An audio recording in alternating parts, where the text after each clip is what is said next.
তীব্র ঠান্ডা হাওয়াটা যদি আপনি সহ্য করতে পারেন তাহলে এখানে রয়েছে স্বর্গের অনুভূতি। এত স্বচ্ছ জল।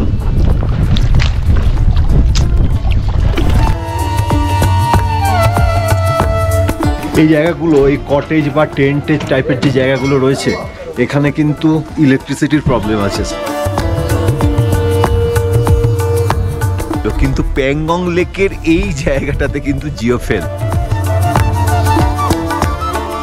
আমাদের কথাবার্তা শুনে ও বুঝে গেল আমরা বাঙালি। कैसे समझ लिया हम लोग बंगाली हैं। যতই থাকুক নুব্রা জান্সকার সমরেরই, প্যাংগংকে ঘিরেই হয় পয়সার হাত ফেরি। লে, নুব্রা ভ্যালি, জান্সকারের প্রতি টান থাকলেও প্যাংগংয়ে কিন্তু লাদাখ সিরিজের মূল আকর্ষণ। তাছাড়া 2009 সালে 3 ইডিয়টসের শুটিংয়ের পর প্যাংগংয়ের আকর্ষণ আরও বেড়েছে। আজকে আমি নুব্রা ভ্যালি থেকে পৌঁছালাম প্যাংগং লেকে। এই প্যাংগং লেক কি পুরোটাই ভারতবর্ষে? এটা কি পৃথিবীর সবচেয়ে উঁচু হ্রদ? এর জলের রং কি সত্যিই নীল? এর জলের স্বাদ কেমন? এখানে এলে কি নিঃশ্বাসের কষ্ট হয়? এখানকার টেম্পারেচারই বা কেমন? কোন সময় এখানে আসা যায়? প্যাংগংয়ের ধারে কি থাকার কোনো ব্যবস্থা আছে? লে শহর থেকে প্যাংগং আসতে কত সময় লাগে? শীতকালে কি প্যাংগং লেকের জল জমে যায়? এই জলে কি নেমে স্নান করা যায়? এমন সমস্ত সাধারণ এবং অদ্ভুত অদ্ভুত প্রশ্নের উত্তর থাকছে এই ভিডিওতে। এছাড়া থাকছে প্যাংগং লেককে কেন্দ্র করে আমার ভ্রমণ অভিজ্ঞতা। সঙ্গে থাকবেন। আর এই প্যাংগং লেকের 40% রয়েছে ইন্ডিয়াতে, 50% চীনে, আর 10% disputed area between India and China.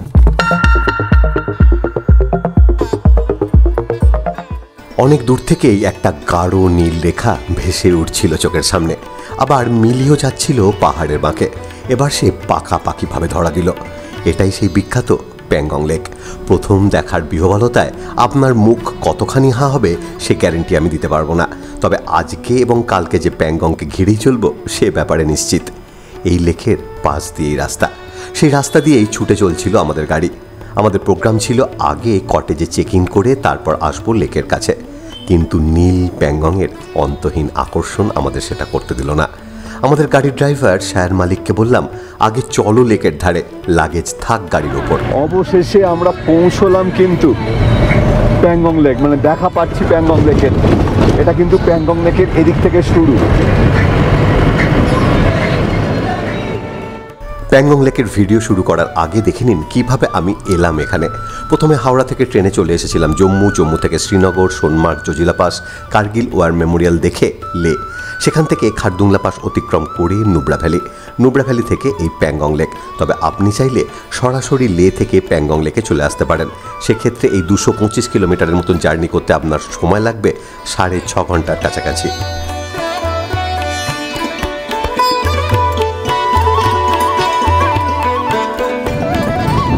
তীব্র ঠান্ডা হাওয়াটা যদি আপনি সহ্য করতে পারেন তাহলে এখানে রয়েছে স্বর্গের অনুভূতি। এই যে প্যাংগং লেক সামনে থেকেই শুরু হয়েছে, একদম এখান থেকে শুরু হয়েছে। তা এই যে এটা 134 কিলোমিটার, এই লম্বাটা 134 কিলোমিটার, 700 স্কোয়ার কিলোমিটার এর আয়তন। আর এই যে দূরত্বটা দেখছেন এখান থেকে এইটা খুব জোর হলে 1 কিলোমিটারের মতন হবে। এক একটা জায়গায় প্যাংগং লেক প্রায় 5 কিলোমিটার চওড়া। আর এই প্যাংগং লেকের 40% রয়েছে ইন্ডিয়াতে, 50% চীনে, আর 10% disputed area between India and China. দেখুন প্যাংগং।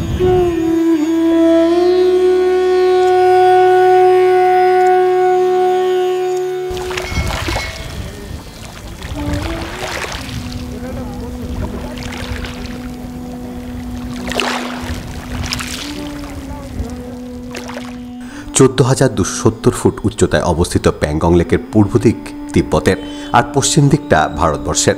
এই লেকের স্বচ্ছ জলের চারধারে রয়েছে পাহাড়, তাদের কারোর মাথায় বরফ, কেউ বা ন্যাড়া। পাহাড় ঘেরা এই স্বচ্ছ নীল জলের হ্রদ ভ্রমণপ্রেমী মানুষদের কাছে এক অপার বিস্ময়। প্রচন্ড ঠান্ডা হাওয়াতে আমার মেয়ে দেখুন কি করছে, দেখুন নুড়ি পাথর ছুটছে।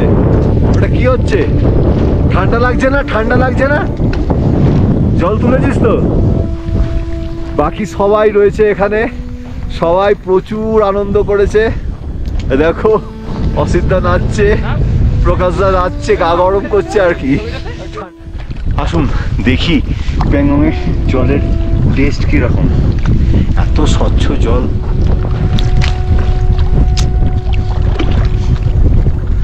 নোনতা কষাটে, আর একটা অদ্ভুত ফ্লেভার আছে, একটু পচা পচা টাইপের একটা ফ্লেভার, সেটা কি আমি বলতে পারছি না।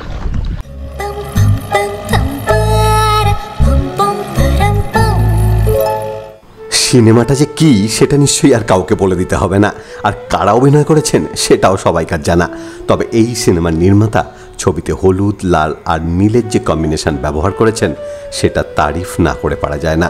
এখানে ফুংসু কোয়াংরুর ব্যবহার করা সেই স্কুটার আর 3 ইডিয়টসের বসার সেই পোজ দিয়ে মডেলের ছড়াছড়ি।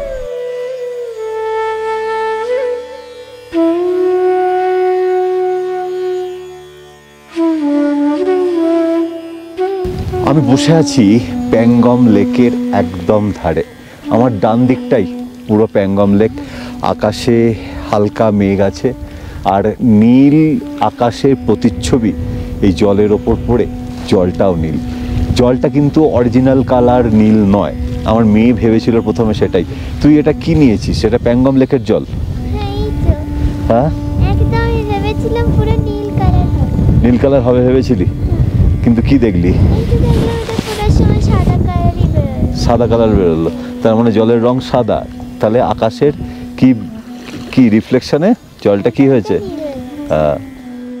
জায়গাটা সমতল মনে হলেও আমি এখন রয়েছি 14,000 ফুট ওপরে। স্বাভাবিকভাবেই অক্সিজেনের স্বল্পতা রয়েছে এখানে। একটু জোরে হাঁটলে বা ছুটলে আপনি কিন্তু হাঁপিয়ে যেতে পারেন। সেজন্য এই জায়গায় এলে ছোট অক্সিজেনের সিলিন্ডার ক্যারি করা উচিত। বিশেষত রাতের দিকে বডিতে অক্সিজেন স্যাচুরেশন বেশ খানিকটা কমে যায়, তখন সমস্যা তৈরি হতে পারে। তবে এখনো পর্যন্ত আমাদের সেরকম কিছু হয়নি।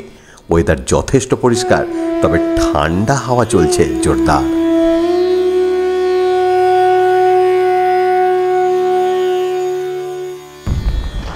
हर रोज आप इधर ही बैठते हो? हाँ, इधर ही बैठते सर रोज। कितने कस्टमर आते हैं इधर? दिन में आता है थोड़ा बहुत 8-10 गाड़ी कभी कभी आता है। अभी अभी थोड़ा कस्टमर का तेज कम है, फ्लो ज्यादा है क्या नहीं है? अभी कम है। कम है। कश्मीर की जो इशू हुआ इसीलिए क्या? पहला इशू इसीलिए, नहीं तो पहला ज्यादा आता था। इस टाइम तो फुल सीजन है ना। हाँ हाँ हाँ, आते थे थोड़ा। पिछले साल ज्यादा है क्या? पिछले साल ज्यादा आया था। সূর্যমশাই পাটে যাবার তোড়জোড় করতেই ঠান্ডাটা জাঁকিয়ে বসছিল লেকের ধারে। আমরা চলে এলাম কটেজে। লেকের ধারেই বলতে পারা যায় এখানকার সমস্ত কটেজ, তবে সবই অস্থায়ী ভিত্তিতে তৈরি করা, অর্থাৎ বোর্ড, প্লাই, কাপড় ইত্যাদি হলো এই কটেজ তৈরির মূল উপাদান। সন্ধ্যা আর বিকেলের মাঝে সূর্যের আলো এসে পড়ছিল প্যাংগং লেকের উল্টো দিকের পাহাড়গুলোতে। এটাও একটা আমার কাছে স্মরণীয় সন্ধ্যা। এই জায়গাগুলো, এই কটেজ বা টেন্টের টাইপের যে জায়গাগুলো রয়েছে, এখানে কিন্তু ইলেকট্রিসিটির প্রবলেম আছে। এসব জায়গায় রাতের বেলা থাকতে হলে খাওয়া দাওয়াটা আপনাকে তাড়াতাড়ি সেরে নিতে হবে, তার উপর আবার রয়েছে ইলেকট্রিসিটির প্রবলেম। আজকে কি হলো খাবারে? আলুর দম, পায়েস, এই পায়েস আর সিমুই আর রুটি, তার সাথে ঠান্ডা প্লেট।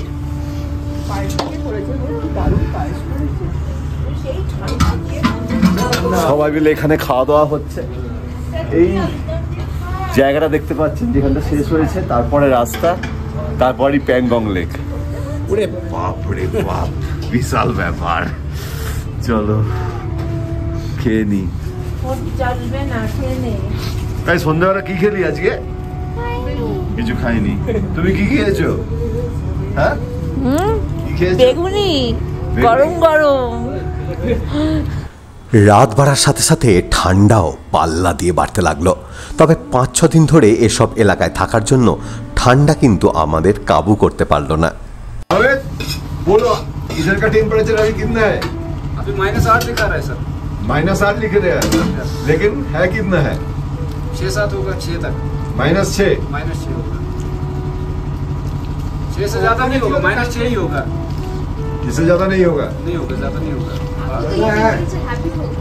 হয়েছি এখন কৃষ্ণা ভাইয়ের সাথে। এটা হচ্ছে প্রপার প্যাংগং লেকের ধারেই একদম। তা আমার মেন কোয়েশ্চেন, লোকজনের একটা এখানে প্রশ্ন থাকে, চলে তো আসে কিন্তু অক্সিজেন স্যাচুরেশন কম হয়, ঠান্ডার জন্য কষ্ট বেশি হয়। এটা এখানে इधर ठंडा आने के जरिए कुछ प्रॉब्लम होता है ऑक्सीजन का, ऐसा कुछ है ऐसा क्या? कुछ भी नहीं है सचिन, ऐसा तो कुछ भी नहीं, नॉर्मली है, मतलब बहुत रेयर ही है। 100 में से 1-2 बंदा को मतलब नॉर्मली होता है, बाकी तो अच्छा है, कुछ खास नहीं है।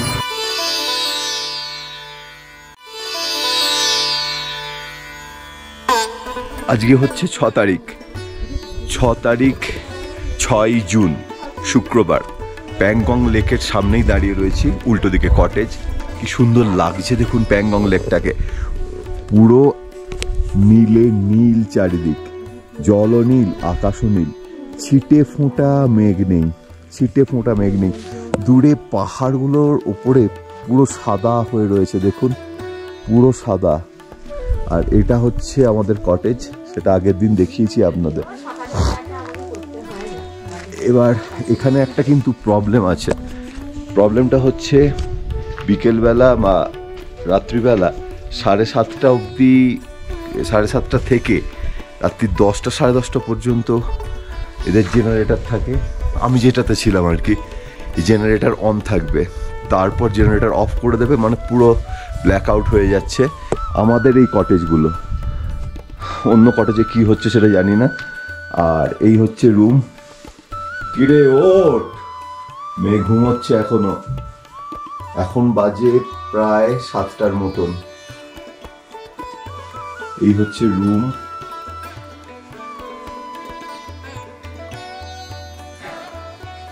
আর এটা টয়লেট।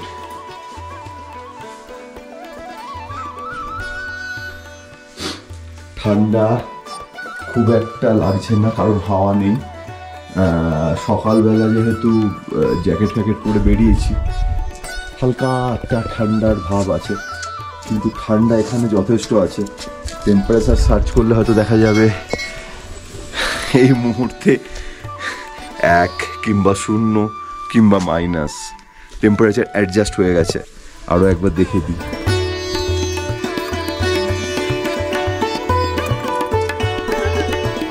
সকালবেলা এত ভালো ওয়েদার এই ট্যুরের মধ্যে আমরা পাইনি। পেলাম একদম প্যাংগং লেকের ধারে। স্বাভাবিকভাবেই লোকজনের মধ্যে একটা আলাদা উত্তেজনা কাজ করছিল। ফুলগুলো ঝরে যায়নি তুমি আসবে বলেই।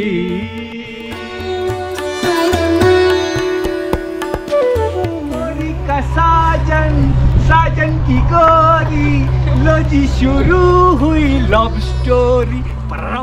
চুলোয় যাক সুর তাল ছন্দ, আকাশ যতখানি নীল, পাশের লেক তার চেয়েও বেশি। আনন্দের ফল্গু ধারা ঝরার জন্য আর বেশি কি চাই? আমরা যে অবস্থাতে ট্যুরটা শুরু করেছিলাম, অর্থাৎ শ্রীনগর থেকে বৃষ্টি বৃষ্টি বৃষ্টি বৃষ্টি, আজকে সকালবেলাটা পুরো ঝকঝকে রোদ। মন সবাইকার ভরিয়ে দিয়েছে। সবাইকার কিন্তু মনের মধ্যে একটা আশঙ্কা ছিল যে আমরা এই যে প্যাংগং লেকটা আমরা কি ঠিকঠাক দেখতে পাবো নাকি মেঘে ঢাকা থাকবে। এখানে আমাদের গ্রুপের যারা ঘুরতে এসেছি তারা অনেকেই রয়েছে। কালকে কারুর নিঃশ্বাসে কোনো কষ্ট হয়েছে? একদমই না, একদমই। হ্যাঁ, কিছু ফিলিংসই পাইনি আমি। কোনো ফিলিংস নেই কিছু? একদম কিছু হয়নি, একদম টোটালি ওকে। এখানে যে একদম ঝকঝকে রোদ এসে দেখলেন, এটা কি এক্সপেক্ট করেছিলেন? না, এটা ভাবিনি যে এত সুন্দর জিনিসটা পাবো, কিন্তু আমরা সব রকম পেয়েছি। তাই জন্য আমরা মানে কি বলবো, কিভাবে।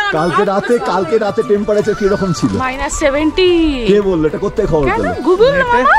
গুগল মামা এই তো আজকে আছে -13 এট প্রেজেন্ট। এখন -13। এটা রিয়েলিস্টিক্যালি -13 যদি হয়, দেখুন আমি শুধু জামা পরে রয়েছি, রোদের তেজ এখানে কিন্তু প্রচন্ড রোদের তেজ, অথচ বোঝা যাচ্ছে না। এত সুন্দর ঝকঝকে ওয়েদার, সত্যি মানে আমরা কেউ এক্সপেক্টই করিনি যে এরকম একটা ওয়েদার পাবো। সঙ্গে থাকুন। প্যাংগংয়ের ধারে এই ধরনের অনেকগুলো কটেজের সন্ধান আপনি পাবেন। তাদের মধ্যেই 2-4টের ফটো আপনাদের সামনে তুলে ধরলাম, ফোন নাম্বার সমেত। এছাড়াও যে কটেজটাতে ছিলাম সেই কটেজটার ব্যবস্থাপনায় রয়েছে ম্যাগনাম হলিডেজ। বুকিং নাম্বার নিচের ডেসক্রিপশন বক্সে দেওয়া রইল।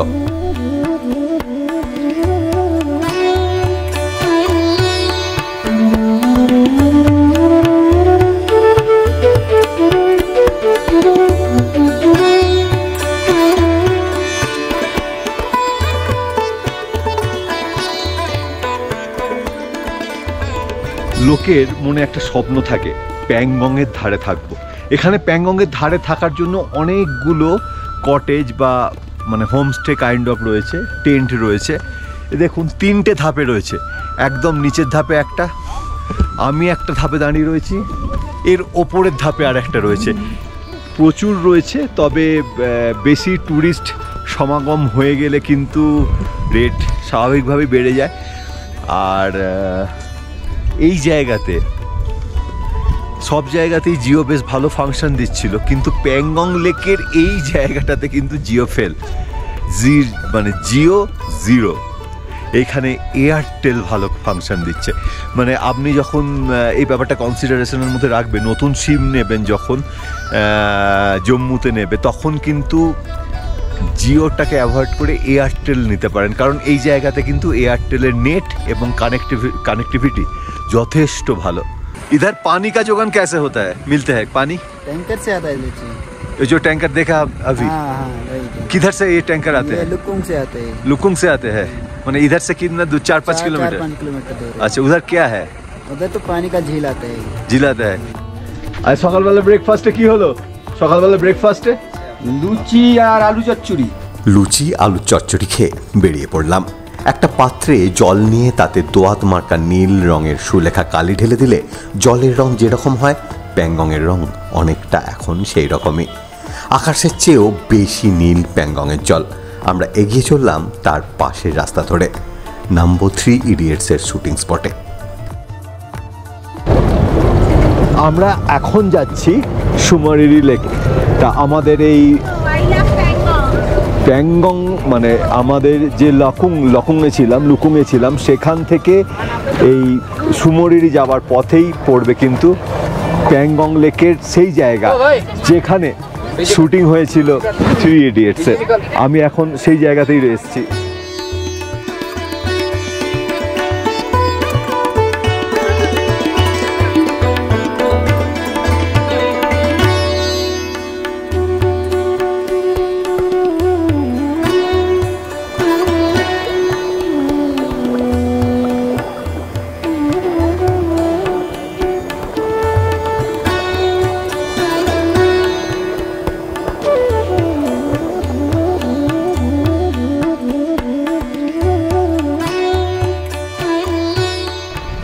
আপনাদের বললাম 3 ইডিয়টসের কথা। সেই 3 ইডিয়টস সিনেমার কোন পোর্শনটার শুটিং এই জায়গাটাতে হয়েছিল বলুন দেখি? একটা স্পেসিফিক লোকেশন কিন্তু এইটা, ঠিক এই জায়গাটা কিন্তু একটা স্পেসিফিক লোকেশন। শুটিংয়ের একটা বিশেষ জিনিস ব্যবহার করা হয়েছিল, জানলে অবশ্যই কমেন্ট বক্সে কমেন্ট করে জানিয়ে দেবেন।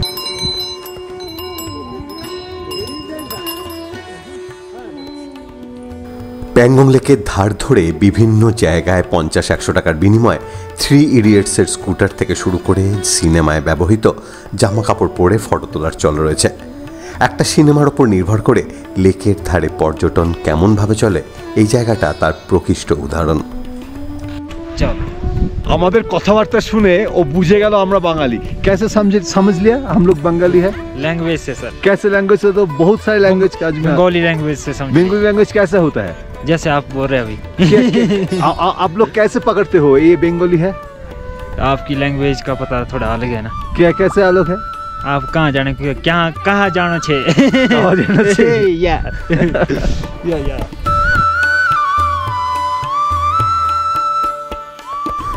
আমরা প্যাংগং লেকের যেখানে ছিলাম সেখান থেকে যাত্রা শুরু করেছি প্রায় 1.5 ঘন্টা আগে। মধ্যখানে নেমেছি 3 ইডিয়টসের শুটিং স্পটে। এখন চলে এসেছি বেশ খানিকটা রাস্তা, কিন্তু প্যাংগং এখনও আমাদের ছেড়ে যায়নি। আমাদের রাস্তার বাঁ ধারে রয়েছে নীল জলের সেই লেক। আস্তে আস্তে এটা তিব্বতের দিকে ঢুকে যাবে, একসময় অদৃশ্যও হয়ে যাবে। লুকুম, প্যাংগং, সিপাকমিক ক্রস করে আমরা মান ভিলেজের ওপর দিয়ে যাচ্ছি। প্রায় আমরা কিন্তু 20 কিলোমিটার জার্নি কিন্তু করে ফেলেছি এই সুমরুরি লেক যাবার পথে। তবে প্যাংগং লেক কিন্তু আমাদের এখনো সঙ্গ ছাড়েনি। রং দেখুন, দুটো কালার পুরো, মনে হচ্ছে নীলের মধ্যে কেউ একটু হালকা দুধ ঢেলে দিয়েছে। রংটা হালকা ফিকে হয়ে গেছে, সবুজ আকার ধারণ করেছে। দূরে পাহাড়, তার মাথায় বরফ।